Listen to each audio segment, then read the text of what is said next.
Efendim merhaba. Evet, uzun bir süreden bu yana Kıbrıs müzakere sürecindeki gelişmeleri sürekli olarak konuşmaya çalıştık. Özellikle son dönemde de müzakerelerin İsviçre'ye taşınmasıyla birlikte ana gündem konumuz oldu. Ve ikinci Mont Pelerin zirvesi maalesef bir hezimet ya da beklenilen hani o çözüm umudunu ileri taşıyacak noktaya gelmedi. Dün akşam itibariyle gece bizim saate göre 2 civarında bu iş tamamen noktalandı. Taraflar anlaşamadıklarını ortaya koydular. Sayın Barış Burcu'nun açıklamasını gün içerisinde yayınladık. Yarım saatlik bir açıklamaydı. Birleşmiş Milletler'in yaptığı açıklama vardı. Rum tarafından henüz resmi bir açıklama yok. Rum basınına yansıyan Rum Sözcü'nün Barış Burcu'nun açıklamasını eleştirdiği bir kısa açıklama var. Ve tabii Rum medyasında yer alan yorum haberler söz konusu. Bu da aslında bir nevi suçlama niteliğinde karşı tarafı, Türk tarafını, Sayın Barış Burcu'nun açıklamalarının da suçlama oyununun başlangıcı olarak nitelendirildiği bir dönem yaşıyoruz şu anda. Sayın Akıncı'nın ne gün ne saat geleceği henüz net bir bilgi yok bu konuyla ilgili, onu da ifade etmiş olalım. Tabii gelindiği zaman Sayın Barış Burcu daha detaylı açıklamaları Sayın Akıncı'nın yapacağını ifade etti. Tabii her zaman olduğu gibi ya bu akşam veya yarın gün içerisinde herhangi bir geliş haberi olduğu zaman açıklamaları da canlı olarak iletiriz her zaman olduğu gibi. Şimdi biz bugün tam da iyi denk geldi. Sayın Ahmet Sözen konuğumuz, Profesör Doktor. Kıbrıs müzakere sürecinin her zaman zaten araştırmalarıyla, çalışmalarıyla göbeğinde olan bir akademisyen isim. Hoş geldiniz hocam. Hoş bulduk Aytu Bey. Ahmet Sözen hocamla birkaç defa böyle programı yapmaya çalıştık ama Doğu Akdeniz'de işte o bölgede yaşadığı için bir türlü denk getiremedik. Az önce girerken de dedim ki en güzel zamanda ayarlayabildik en nihayetinde programı. Çünkü daha net bir şey var şu anda önümüzde en azından. Her ne kadar yıl sonu hedefi henüz kağıt üstünde olsa da bir gerilimin de yaşandığı aşikar. Bunları değerlendirmeye çalışalım. Öncelikle hoş geldiniz diyelim hocam. Hoş bulduk. Teşekkürler. Geldiğiniz için teşekkür ederim. Dün geceden başlayalım. En güncel gelişmelerden başlayalım. BM'nin açıklamasını okudunuz zaten. Barış Burcu'yu dinlediniz. Oraya gelinen bir süreç var. Tümünü konuşacağız ama öncelikle BM açıklaması size neyi ifade ediyor? Devam mı ediyoruz? Yarın öbür gün yine oradan başlayalım. Şimdi BM'nin kısa bir açıklaması var. Toplam böyle 10 küsür satır kadar. Ona baktığınız zaman şunu söylüyor. Diyor ki liderler Mont Pelerin'de bu 2 günlük süreçte müzakere ettiler. Ancak özellikle bizi son aşamaya götürecek bu toprak kriterlerinin tartışılması konusunda bir sonuca varamadılar. Açıklama bu. Ve ne diyor ondan sonra? İki taraf, iki lider Kıbrıs'a dönüp tam olarak söylediği bundan sonrası ne olacakla ilgili iyice düşünecekler. Yani bunun İngilizcesi reflection yapacaklarmış. Yani burada kesinlikle bütün bir sürecin çöktüğü veya bittiği anlamında bir açıklama değil. Şimdi tabii Cumhurbaşkanı Sözcüsü Barış Burcu'nun yaptığı, dün akşamki canlı yayında yaptığı açıklamayı dinlediğiniz zaman biraz daha farklı algılıyorsunuz. Yani bu sadece işte toprak kriterleri değil, daha büyük bir kriz var burada şeklinde. Tabii ister istemez BM bunu en yumuşak şekilde yansıtmaya çalışıyor. Ama burada yine top iki liderdedir. Çünkü burada açıkçası söylenen iki lider Kıbrıs'a dönmeye karar verdi ve bundan sonrasını orada düşünüp yola ne şekilde devam edecekler? İki liderin üzerinde. O yüzden de şu anda biraz önce sen de belki ima ettin. Yani iki lider adaya gelip çok geniş bir şekilde bir açıklama yapmadıktan sonra bundan sonrası tam olarak gerçek anlamda bir çıkmaz mıdır? Yoksa durağan bir yere mi geldik ve bundan sonra tekrar bir adımlar mı atılacak? Bunu tam anlamıyla kestirecek bir durumda değiliz. Ama yani kişisel kanaatimi soracak olursan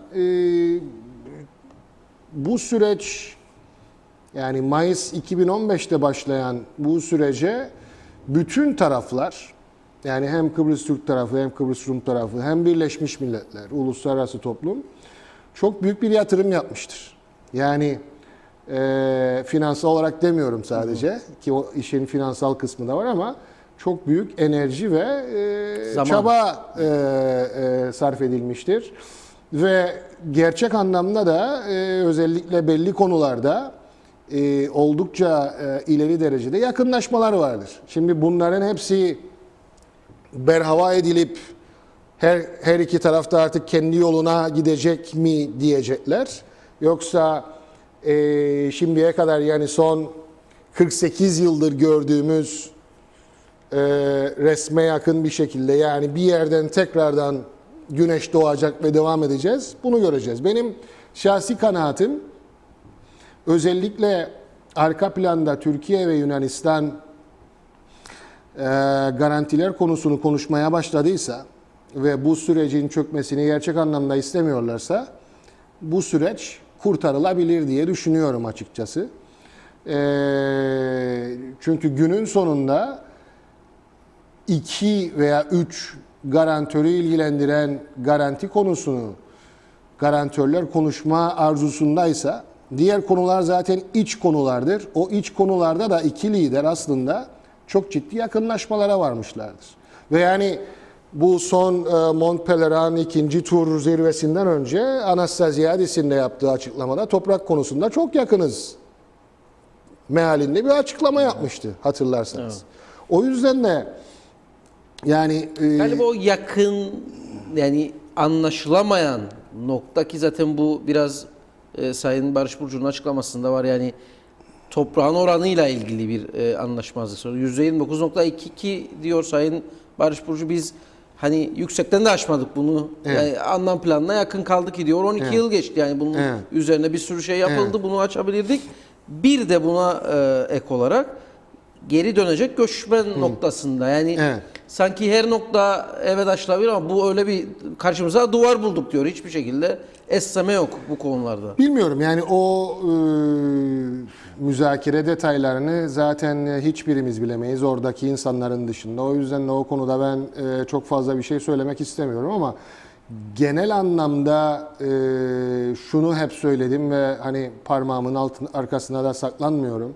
Çok açık bir şekilde Kıbrıs'ta bugüne kadar, yani son 48 yılda gördüğümüz o belli kalıplaşmış davranış biçimleri var ya, işte ondan dolayı biz hani çözemiyoruz Kıbrıs meselesini. O davranış biçimlerini kırmamız lazımdır. Yani yeni farklı davranışlarla bu işi biz çözebiliriz.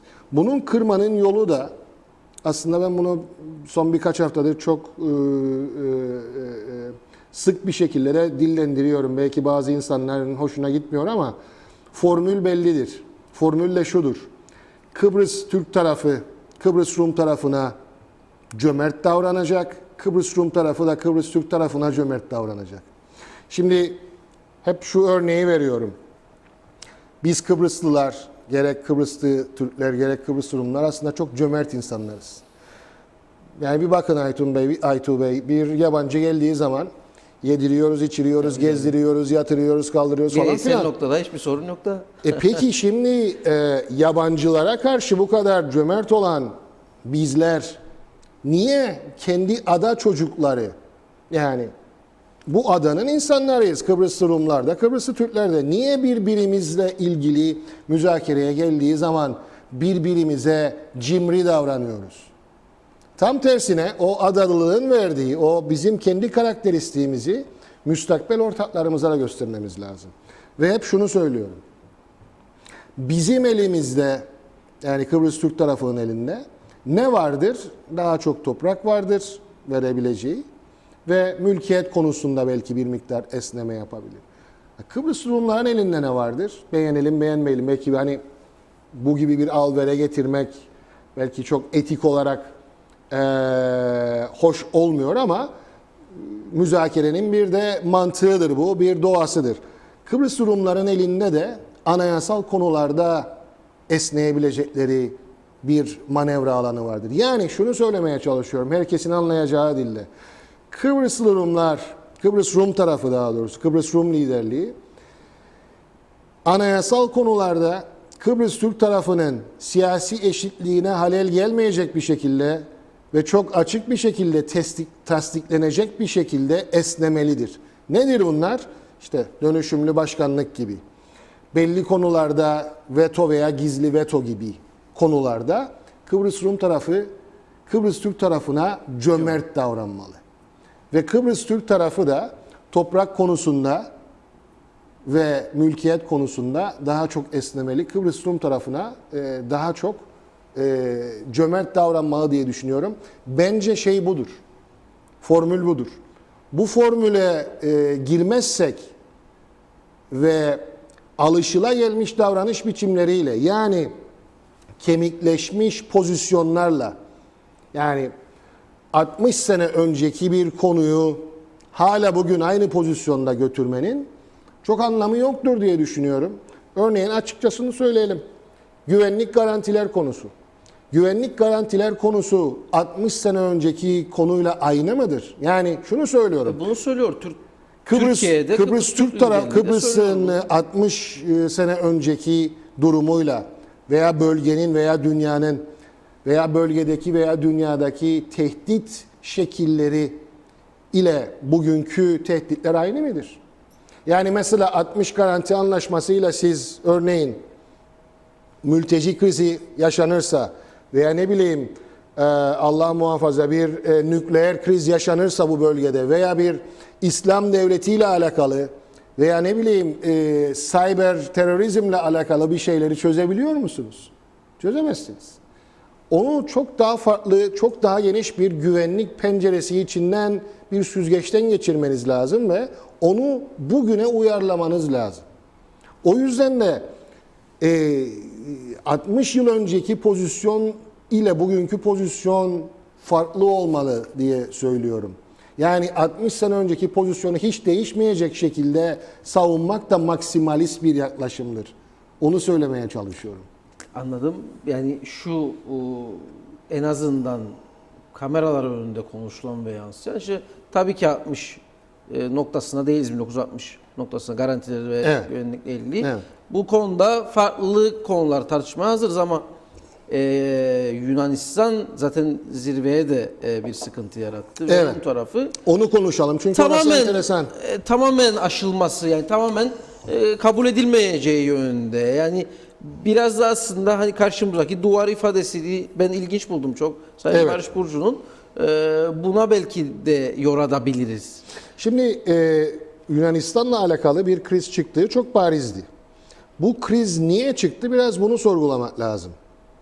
Bu krizin arkasında ne var? Biraz bunu sorgulamak lazım. Ben ilk saatlerde iki tane faktörün olabileceğini düşündüm. Bugün biraz daha düşündüğüm zaman belki bir üçüncü faktör de olabilir. Ben bunları isterseniz kısaca bahsedeyim. Yani bu Mont Pelerin ikinci roundda, ikinci zirvede niye böyle bir Yunanistan'la ilgili kriz çıktı ilk başta?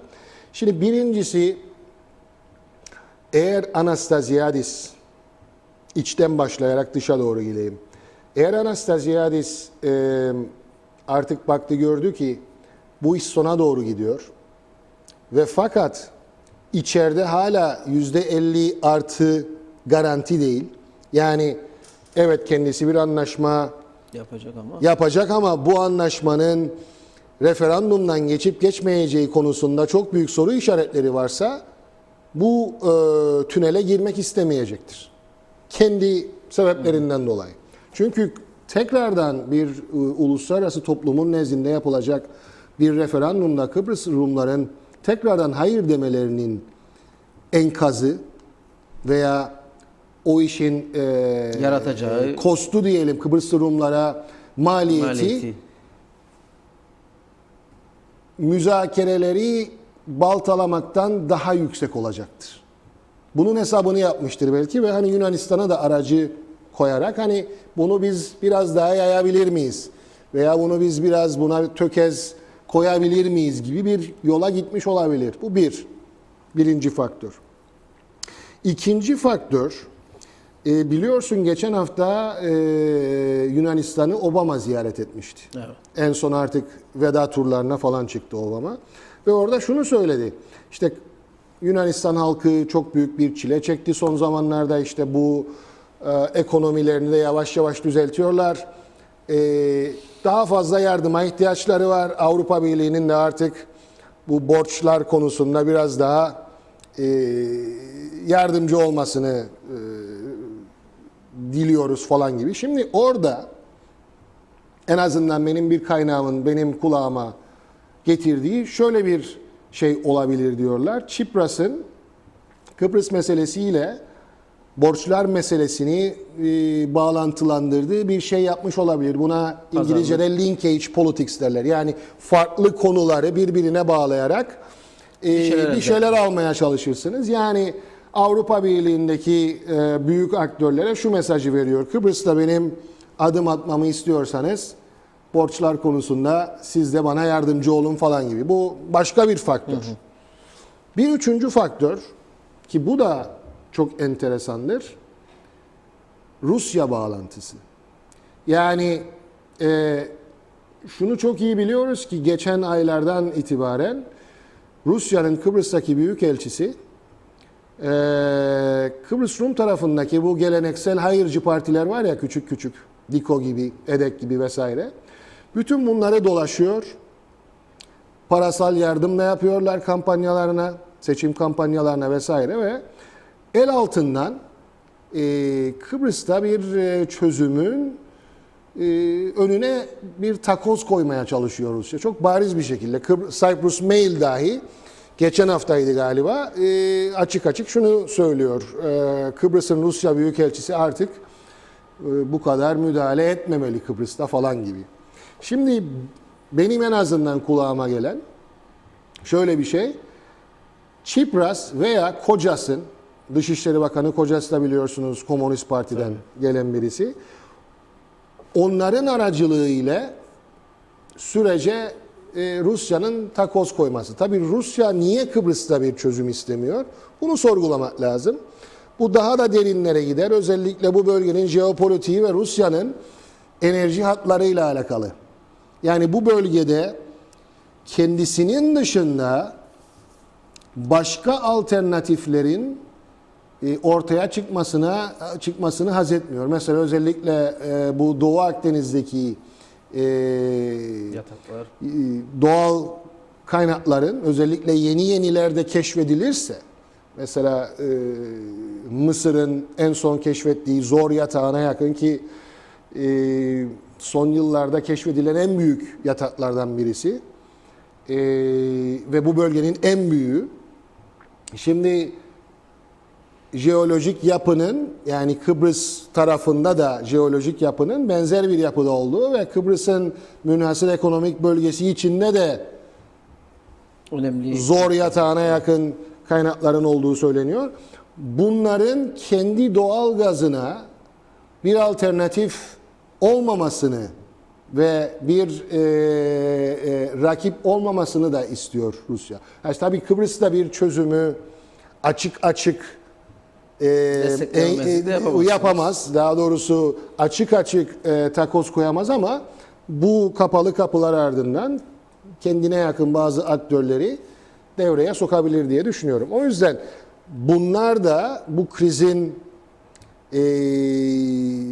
şeyleri olabilir, faktörleri olabilir diye düşünüyorum ama en önemlisi, eğer Türkiye ve Yunanistan iki garantör ülke bu konuyu çözmek için irade göstereceklerse ve Yunanistan'la Türkiye arasındaki bu konuyla ilgili diyalog, Çavuşoğlu ve Kocas arasında başlayan diyalog devam edecekse Bu iş daha bitmemiştir diye düşünüyorum. Bu problemler aşılabilir. Özellikle garantör ülkeler garanti konusunda bu konuyu çözme konusunda bir irade göstereceklerse diğer konular daha rahat aşılabilir diye düşünüyorum ben. O yüzden yani bir temkinli bir şekilde bu sürecin bitmediğini ve tekrardan hızlı bir şekilde de tekrardan alevlenebileceğini düşünenlerdenim açıkçası. Türkiye'yi de en çok aslında motive eden, çözüm yolunda motive eden konulardan biri değil midir doğalgaz yatakları? Yani işte, oradan Yani en Türkiye büyük üzerinden bunun Avrupa'ya ulaştırılmasının Şimdi- yarattığı bir ekstra motivasyon. Aytu Bey doğrudur. Böyle bir motivasyon var. Türkiye'nin her zaman için zaten bir enerji hub diyorlar İngilizce'de. Enerji koridoru olması veya enerji merkezi olma gibi bir şeyi bir arzusu var zaten. Ki bir yere kadar da var zaten. Yani hali hazırda geçen doğalgaz yatakları var, şeyleri var, boru hatları var. Sonra işte Rusya'nın Türk akımı diye yeni belki inşa edeceği bir yatak olabilir vesaire. Bir boru hattı olabilir vesaire. Ama tabii bütün bunların içinde şeyi detay gibi görünecek ama gözden kaçırmamak lazım. Yani Doğu Akdeniz'deki doğalgaz kaynaklarının kullanımında doğalgaz burada kaç paraya çıkarılabilir? Yani maliyeti ne olabilir? Ve Rus gazıyla rekabet edebilir mi? Bütün bunlar hep şeydir. Önemli faktörlerdir. Mesela dün ara bölgede çok önemli bir Doğu Akdeniz doğalgaz kaynaklarının geleceği isimli bir konferans vardı. Uluslararası bir konferans. Birçok farklı ülkeden de uzmanlar oradaydı. Mesela şöyle bir hesaplama var. Diyorlar ki bu bölgede çıkacak olan gazın maliyeti 6 dolardan düşük olmayacaktır. İşte o birim fiyatından bahsediyorum. Rus gazı 4 dolara satılıyor ve Rusya istediği anda da bunu 3,5 dolara düşürecek, geriye çekecek de şeyi var, marjı var. Peki niye 3,5-4 dolara almak dururken Rus gazını gidip 6 dolar verip 1,5 yani en azından yarım kat daha fazla ödensin? Şimdi bunlar ekonomik faktörler ama diğer taraftan şunlar da var. Ülkelerin özellikle ulusal çıkarlarını ve bekalarını düşünürken yaptıkları başka hesaplar da var. Yani şunun gibi. Niye ben enerji konusunda sadece Rusya'ya bağımlı. şuraya bağımlı olayım vesaire. Özellikle de o bağımlı olduğunuz ülke rejim olarak çok hani böyle çok arkadaş, çok böyle hani yakın dost bir rejim değilse veya istikrarlı bir rejim değilse vesaire. Yani karnesine bakarsınız. Yani daha önce mesela bazı ülkelere doğalgaz akışını kesti mi kesmedi mi falan gibi veya ülkelere nasıl davranıyor? Demokratik bir şekilde mi davranıyor? Farklı mı davranıyor? Bütün bunlar hesaplamalardır. Ve siz sırasında daha pahalı olmasına rağmen çeşitlendirmek de isteyebilirsiniz kaynaklarınızı sırf bir tarafa bağımlı olmayasınız diye. Dediğim gibi yani ortada çok farklı hesaplar dönüyor. Kimisi bir başka uzmanla konuştum, bir İtalyan uzmanla bana dediği 3,5 dolara da mal edilebilir bu Doğu Akdeniz'deki şeyler, doğalgaz. Tabii bu hesaplamaları ben anlayacak şeyde değilim. Çünkü teknik hesaplar bunlar. Bunun ama çözüm halinde başka, çözümsüzlük halinde başka da herhalde Tabii. Ya şimdi şöyle bir şey yani uluslararası enerji firmaları bir yerlere yatırım yaparken de çok ciddi risk analizler yaptırır. Yani bu bölgede ben şuraya diyelim ki işte yarım milyar euro harcayacaksam bunun getirisi ne olabilir? Burada mesela örneğin atıyorum savaş çıkma tehlikesi ne kadardır? Veya işte Türkiye donanmasının şuraya gelmesi falan gibi bütün bunların hesaplamalarını yapıyorlar tabii ve ona göre bir yerlere yatırım yapıyorlar. Mesela bazı şirketler örneğin birkaç hafta önce Norveç'te olduğum için ve hani bu Statoil var, üçüncü lisanslama konusunda parçasında bu parsellerden bir tanesine başvuran 10. parsel sanıyorum. Mesela o parsel şey değil, disputed yani şöyle iki taraf arasında tartışma yaratan bir parsel değil. Yani Türk tarafı ona şey yaratmadı. Yani hak iddia etmiyor orada. O yüzden daha rahat güvenli oraya mesela başvurdular. Ama bir bakıyorsunuz Eni Total gibi bir konsorsiyum veya işte Exxon Oil Amerika'nın ve Qatar Oil gibi bir konsorsiyum o iki tarafın ihtilaflı yere de gidip başvurdular. Yani kendilerine göre demek ki bir risk analizi yaptılar. Ve başvurmamadan daha cazip gördükleri için yaptılar mesela. Bütün bunlar gerek ülkelerin gerek uluslararası şirketlerin yaptığı hesaplardır. O yüzden de tabii ki bir çözüm olması durumunda Kıbrıs'ın münhasır ekonomik bölgesi içindeki bu doğal kaynaklara olan ilgi daha çok olacaktır diye düşünüyorum. Şimdi bazı firmalar işin riskini görüp veya işte bu siyasi istikrarsızlığı görüp veya işte Kıbrıs meselesi gözlerini korkutup başvurmayanlar da var. Evet. Bir soru var mesela ilginç. Oradan devam edebiliriz. Tabii. Konu da beni de çok çektiği için hocam onun için dikkatle dinliyorum. Eğer Rusya bunu engellediyse o zaman Türkiye ile rakip olma ihtimalinden söz ediyor soru. Bu düşünülmemiş midir? Çünkü Türkiye KKTC'yi kullanarak da orada kendi araştırmalarını yapabilecek sonuçta. Şimdi güzel bir soru. Rekabeti veya işbirliğini böyle siyah beyaz almamak lazım. Hele hele bu bölgede. Ve hele hele Türkiye'nin işte Rusya ile olan veya işte bölgedeki kendi bölgesinde olan diğer aktörlerle ülkeler arasında aynı anda hem rekabet hem işbirliği mümkündür ve genelde de işin doğası budur. Yani en güzel örneklerden bir tanesi Türkiye ile İran arasında. Hem bir rekabet var, örneğin mesela Suriye konusunda çok bariz işte Beşar Esad'ın arkasında destek veren bir Rusya var, bir İran var ve Beşar Esad'ın gitmesini isteyen bir Türkiye var uzun zamandır. Ve fakat bu aynı ülkeler bu konuda rekabet içinde olmalarına rağmen, yani rakip olmalarına rağmen aynı anda da işbirliği yapabiliyorlar. Yani işte Türkiye bu İran'ın nükleer şeyleriyle ilgili anlaşmayı destekleyen ülkelerden bir tanesiydi mesela.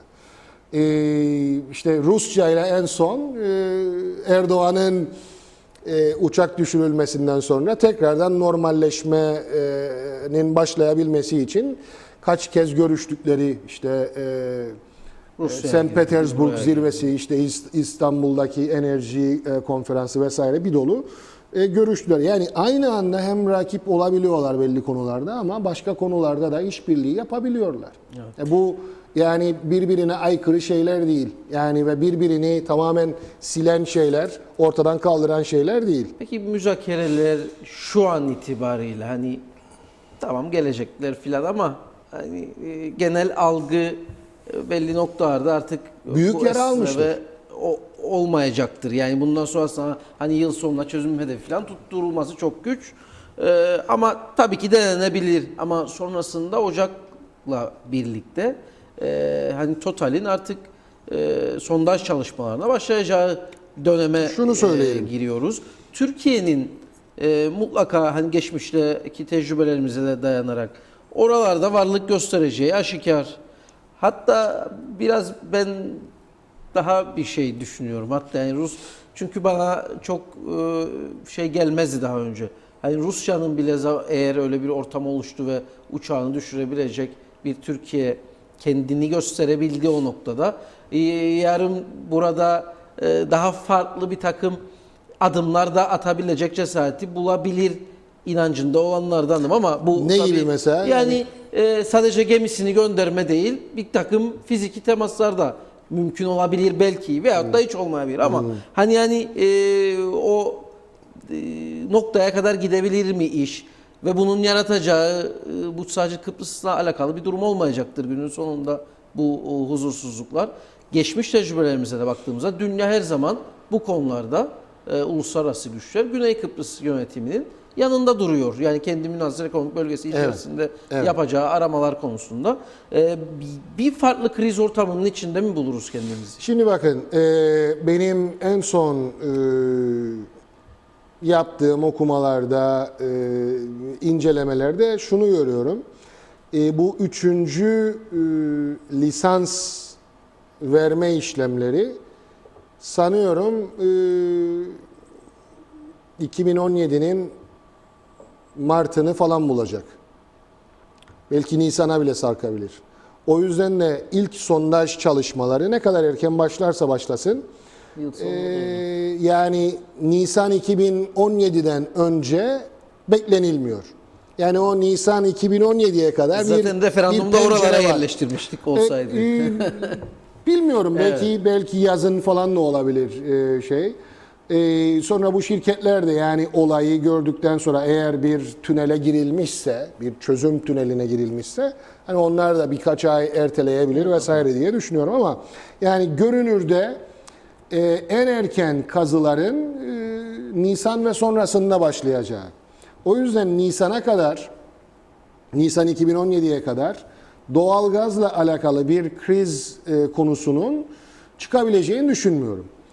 Eğer o güne kadar zaten Kıbrıs meselesi bir şekilde bir yörüngeye girmezse ve kazılar başlar, elbette benim görüşüm 2014'te yine benzer bir şekilde tahmin ediyorum Türkiye bir misilleme yapacaktır. Nasıl bir Navtex ilanı vardı ve Barbaros Hayrettin Paşa gemisini, sismik gemisini bölgeye göndermişlerdi. Ona benzer bir reaksiyon gösterecektir herhalde diye düşünüyorum. Öyle bir ortamda da zaten artık müzakerelerin yapılması falan filan gibi diye bir şey söz konusu olmaz. O yüzden de önümüzdeki bu birkaç ay hakikaten önemli. Yani bu süreç şu anda tökezleyen süreç ki onu da konuşalım biraz. Büyük bir yara almıştır müzakereler. Çünkü bu bir güven bunalımına yol açmıştır. Halihazırda taraflar bu suçlama oyununun şeylerini göstermeye başlamışlardır. Yani suçu tamamen diğer tarafa yükleme. Ki bugüne kadar aslında Mayıs 2015'te başlayan müzakerelerde geçmişe göre kıyasladığınız zaman bu suçlama oyununun çok az olduğunu gördük. Evet. Diğer geçmiş müzakere dönemleriyle karşılaştırdığınız zaman eğer iki taraf buna izin verirse ve çok daha büyük oranda diğer tarafı suçlama oyunu devam eder, bu işi daha büyük bir çıkmaza götürür diye düşünüyorum.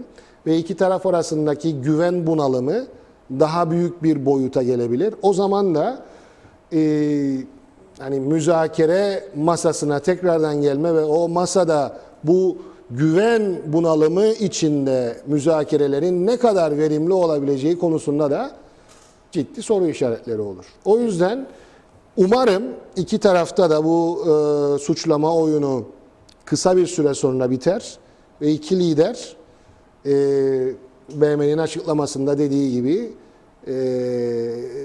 ileri bundan sonrası için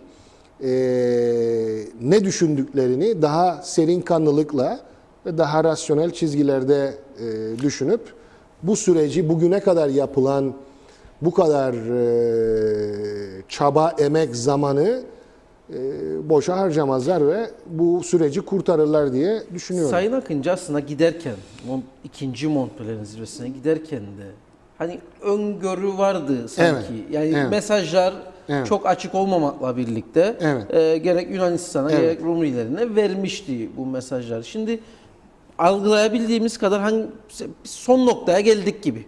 Mesela verebileceğimizin maksimumunu verdik gibi. Sanki konuda? yani özellikle işte az önce ifade ettiğim Sayın Barış Burcu'nun açıklaması üzerinden söylüyorum. Çünkü bunları zaten anlaşmanın bu noktaya gelmesinin ana sebebi kriterlerde gelinen nokta. Esneyebileceğimiz kadar istedik. Toprak konusunda da %29.22 en alt barajdan aştık. Yani anlam planına en yakın seviyeden aştık bu kadar yıla rağmen. Ama olmuyor. Yani ben özellikle oraya dikkat çekiyorum. Duvar buluyoruz karşımızda. Hiçbir esneme yok. Yunan tarafında da Rum tarafında da. Hani buraya taşındı. Buraya taşınınca ne değişecek? Eğer Peki, bu noktaya geldiyse iş. bilmiyorum. Sadece şeytan avukatlığını oynuyorum. Peki %29.2'nin diyelim ki daha altına %28'e esnediğiniz zaman ne oluyor? Belli başlı noktalar herhalde. O verilmesi düşünülmeyen noktalar da vermek gerekecek. Hakikaten yani evet, bazı seyircilerimiz belki kızacaklardır bana ama sanki babasının malı gibi dağıtıyor falan şeklinde ama işin esprisi o. Şimdi bakın, bizim adamızın büyüklüğüne bir bakın ve dünyadaki farklı yerlerle bir karşılaştırın. Şimdi bizim adamızın büyüklüğüne yakın ne var? Mesela Tayvan var. Tayvan adasının üzerinde kaç kişi yaşıyor biliyor musunuz? 20 milyondan fazla insan yaşıyor. Dikine. Şimdi yine bize benzer, hatta daha küçük sanıyorum. Singapur var. Daha küçük 4,5 milyon falan insan yaşıyor. Şimdi şunu söylemeye çalışıyorum. %1, 2 neyse daha çok toprak verdiğiniz zaman sizin üzerinde yaşayamayacağınız bir alan mı kalıyor size? Ben diyorum ki eğer Kıbrıs Türk tarafı siyasi eşitliğini tescil ettirebiliyorsa anayasal konularda ve kurulacak olan bu federasyonun eşit siyasi ortağı olacaksa ve uluslararası toplumda, uluslararası hukuk içinde böyle bir pozisyon kazanacaksa bunun için bir miktar toprak vermesinin ne sakıncası var? O noktalarda da %100 bir uzlaşı Şimdi sağlanamadı. o yüzden bakın, şimdi şeye girmek istemiyorum. Yani bunlar ucuz hikayeler. İşte kanla alındı bilmem. Bunlar anlaşma yapma niyetindeyseniz hamasetle bu işi yapamazsınız. Okay. O yüzden de iki tarafta oturacak, biraz önce dediğim formülasyonla Kıbrıs Türk tarafı Rum tarafına biraz önce ismini koydum, cömert davranacak. Evet. Kıbrıs Rum tarafı da Kıbrıs Türk tarafına cömert davranacak. Bu konuda da bir eleştiri var mesela. Evet. Daha ne kadar cömert davranacağız ki tam okumadım ama daha ne kadar verecekler ki Rum tarafı memnun olacak diye Şu ana kadar bir eleştiri şey var. verilmedi. Bakın, anlaşma ne zaman olur?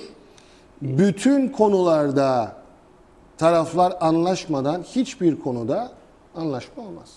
Yani her konuda uzlaşmadan, anlaşmadan bütünlüklü bir çözümle anlaşma olmaz. Yani siz evet parça parça bu yaptığınız müzakerelerde işte şu başlığı bu başlığı bağlamaya çalışıyorsunuz.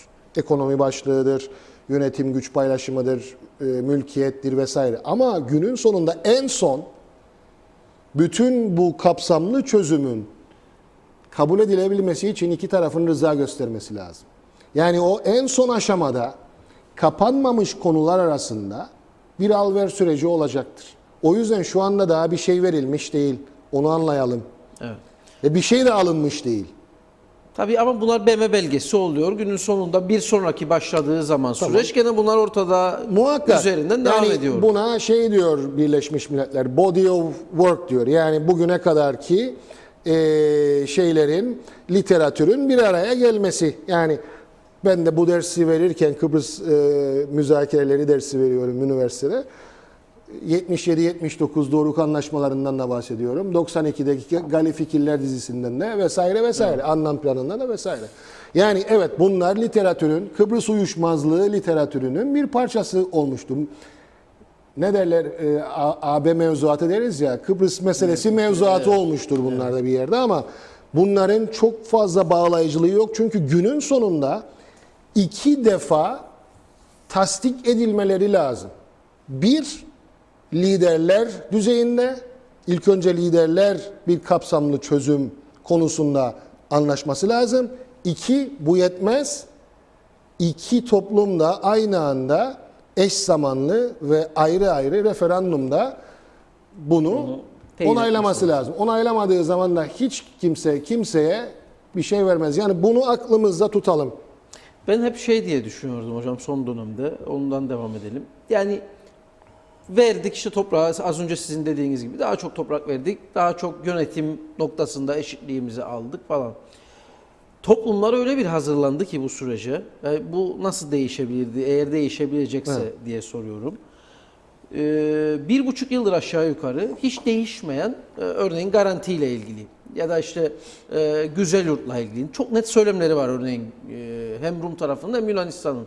Yani toplum... Şimdi dışarıda ne söylendiği beni çok fazla ilgilendirmez. Benim için önemli olan o müzakere masasında ne söyleniyor. Mutlaka şeye geleceğim. Hani dedik ya 2 onay gerekir. Birincisi de halk, ikincisi halklardır. Günün sonunda biz de tam bu nokta özellikle güvenlik konusunda siyasi liderliğimiz Türkiye'de tamam bazı açılımlar olabilir ama olacaktır diyoruz örneğin. Şimdi 1,5 yıldır böyle bir doyuma ulaştı Kıbrıs Türk tarafı. Güney hakeza tam tersi noktada bir bilgi dağarcığına yerleşmiş. Zaten yıllardır olan konular bunlar. Olası bir çözüm modeli içerisinde ikisinden birinin mutsuz olacağı bir şey çıkacak meydana. Yani o zaman gerek Rum toplumu eğer içerisinde garanti varsa nasıl anlatabilirsiniz ki topluma bunu evet demeye veyahut da tam tersini düşünelim. Olmayan bir güvenlik anlaşması nasıl anladınız ki? Şimdi bakın işte diplomasinin güzelliği de nedir? Böyle birbirine zıt gibi görünen farklı pozisyonları bir şekilde berhava edip iki tarafın da kabul edebileceği alternatif yaratıcı çözümler üretmesidir. Yani bugün şimdi bakın hani yüzlerce, binlerce belki farklı güvenlik kombinasyonları olabilir. Güvenlik mekanizmaları olabilir. Kurulabilir, yaratılabilir. Şimdi bula bula sadece 1960 nokta mıdır veya 1960'sız nokta mıdır yoksa iki tarafın da aslında kabul edebileceği daha yaratıcı bir güvenlik mekanizması yaratmak mıdır? Bana sorarsanız yapılması gereken şudur ki hiç yapılmadı. Aslında taraflar neredeyse körü körüne, genel anlamda söylüyorum, şöyle olmaz veya şöyle olmaz gibi pozisyonlar aldılar. Yani 60 olmayacak veya diğer taraf diyor ki 60'sız olmaz. Şimdi aslında nedir yapılması gereken? Siz ilk önce Kıbrıslı Rumlarla Kıbrıslı Türkleri, en son onlar tescil edecek bu anlaşmayı değil mi referandumda? Bu insanlara sizin sormanız lazım. Nedir güvenlik ihtiyaçlarınız? Bir ihtiyaç analizi yapılması lazım. Yani soğukkanlılıkla ve objektif bir şekilde. Evet, Kıbrıslı Türklerin geçmişe dayanarak haklı bir şekilde bazı korkuları vardır. 58'ler, 63'ler vesaire vesaire. Buna benzer bir şekilde Kıbrıs Rumların da haklı kaygıları vardır. Korkuları vardır. 74 vesaire. Peki ama bir de bunların dışında eğitimden, sosyalleşmeden vesaireden gelen daha yapmacık ama aslında algı olarak da iki tarafında hissettiği korkular vardır. Ama gerçeklere dayanmıyor bunlar. İşte o gerçeklere dayananlarla dayanmayanları ayırmak gerekiyor. Bunu nasıl yaparsınız? Bilimsel bir şekilde siz insanların o ihtiyaç analizini yapmanız lazım. Yani gidip köydeki, kasabadaki, şehirdeki her neyse insanlara bunların yöntemleri vardır. Yani kamuoyu araştırması kullanırsınız, fokus gruplar kullanırsınız, ne derseniz deyin. İlk önce o insanların kaygıları nelerdir, güvenlik kaygıları, nereden korkuyor bu insanlar? Bunları araştırırsınız, bunları listelersiniz ve bunlara uygun biz bu kaygıyı nasıl ortadan kaldırırız şeklinde oturup bilimsel bir şekilde de bunlara siz birer panzehir geliştirirsiniz. Ama bütün bunlar yapılmıyor. Ne yapılıyor? 60 olursa olmaz veya 60 olmazsa olmaz şeklinde pozisyonlara biniliyoruz. O zaman da tıkanıyoruz. Şimdi bu kadar yıllık bir uyuşmazlığı çözmekten bahsediyoruz. Bu kadar kolay olmayacak bu iş. Yani çözümü de zor olacaktır. Ve bu kadar zor konuları çözmek için o kadar basit çözümlerle bu iş olmaz. Çözümler de bazen şey olacaktır, komplike olacaktır ve o çözümleri bulmak için de sizin çaba sarf etmeniz lazım. Belki uzun gibi görünebilir size bu yol, meşakkatli bir gibi görünebilir size bu yol ama doğrusu da budur. Siz bilimsel bir şekilde, objektif bir şekilde insanların nedir korkuları, bunların kaynağına inmeniz lazım. Ve o korkuların nereden geldiğini bulmanız lazım ki o korkuları giderecek ilaçlar, çareler üretebilirsiniz. Evet, sona geldik ama şunu söyleyeyim. Öngörünüz nasıl? Yani iyimser bir nokta var mı içinizde? Var. Yani her zaman var. Çünkü hakikaten çok emek ve çaba harcandı. Ve bunun heba edilmesi hakikaten çok yazık olacaktır. Ve eğer heba edilirse de arkasına gelecek olan durumun ne kadar parlak olacağı konusunda çok ciddi kaygılarım var. Çünkü hep şey diyoruz, var olan durum, statüko ne derseniz deyin, işte hiçbir şey olmuyor diyorsunuz. Ya işte biz bunu devam ettirelim. Ama o statüko dediğimiz şey, var olan durum durağan değildir. Hep değişen bir şeydir. Yani 1974'ün, 77'nin, 83'ün, işte 93'ün, 2004'ün var olan durumuyla 2016'nın var olan durumu aynı değildir. Çok değişmiştir. Ben Kıbrıs meselesini bir şeye benzetiyorum genelde. Böyle karlı bir dağın tepesinden düşen bir kar topu var. Ve aşağıya düştük sonra büyür. Yeni katmanlar eklene. Ve her geçen dönem, çözülmeyerek geçen dönem, çözülmesi daha zor olur. Çünkü farklı uyuşmazlık katmanlarıyla gelir. Demografi yapı değişir, coğrafyada işte binalar, yapılar vesaireler, eğitim sisteminden dolayı kültürler vesaire. Şimdi bütün bunları da kale aldığınız zaman en azından iki tarafın üzerinde mutabık kaldığı parametreler ışığında, yani iki bölgeli, iki toplumlu bir federasyon çözümü belki bugün hala mümkündür ama 5 yıl, 10 yıl sonra, 15 yıl sonra ne kadar mümkün olacaktır bilemiyorum. Belki bir başka programda çözümsüzlük eğer resmileşirse ya da resmileşmesi gerekir bir duruma gelirse ne yapılması gerekir belki de konuşuruz. Her ne kadar kimse bu aşamaya gelinmesini istemez, bir çözüm. 2017'lerin ikinci yarısından sonra eğer böyle bir durumdaysak ve hani bu BM tarafından da tescil ediliyorsa, yani Birleşmiş Milletler İyi Niyet Misyonu şunu derse artık bana burada bir iş düşmüyor. İki taraf da benim iyi niyet misyonumu istemiyor. O zaman yapılması gereken tabii ki alternatif olarak neler yapılabilir onları düşünmek lazım ama bakın Yani bir de realiteler var. Yani o alternatifler ne olacaktır? Yani mesela Kuzey Kıbrıs Türk Cumhuriyeti'nin tanıtılması falan gibi bir şey. Şimdi bu düğmeye bastığınız zaman ertesi gün olacak olan bir şey değil. Uzun bir süre olacak bir şey midir? Değil. Herhangi bir zamanda olabilecek bir şey midir? Orada da soru işaretlerim var. Yani bütün dünyanın tanıyacağı, en azından Birleşmiş Milletler'deki 5 daimi ülkenin tanıyacağı bir mümkünat var mıdır diye sorarsanız, çok söz konusu değil tabii. ömrüm buna tahmin ediyorum yetmeyecektir. Evet. Bakalım. Ama umarım yani tabii şu anda yapılması gereken bu kadar emek, zaman, çaba harcanmış bu konuyu daha hayırlı bir yere getirmek için yollar aranmalı diye düşünüyorum ben. peki hocam, çok teşekkür ederim. Epey de açtık süreyi ama sohbet iyi oldu. Bir sonraki çok uzatmadan araya aslında gene biraz daha değerlendirme yapmak gerekir. Geldiğiniz için teşekkür ederim. Estağfurullah. Efendim, noktalıyoruz. Bugün adına Sayın Ahmet Sözen'e, hocamıza, bize katkı koyduğu için programımıza tekrar teşekkür ederim. Bir hatırlatmayla bitirelim. Bu akşam Halk Meclisi programı için Mausa'ya geliyoruz.